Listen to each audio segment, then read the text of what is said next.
Esse aqui é o ponte da pescaria. Aqui bate carapeba, cocoroca, vermelho cioba. É bem rasinho aqui, ó. Dá até para jogar mais lá no fundo.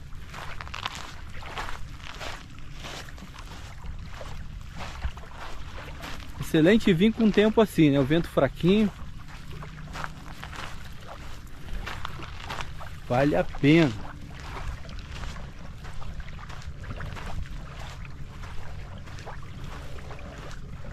O pessoal cerca aqui, mas só tem agora as estacas aqui, tá? Porque tá proibido por causa do defeso. Só libera dia 1º de novembro. Defeso dos peixes, porque do camarão tá liberado. Para arrasto de camarão, pode entrar mais ali para frente. Está liberado.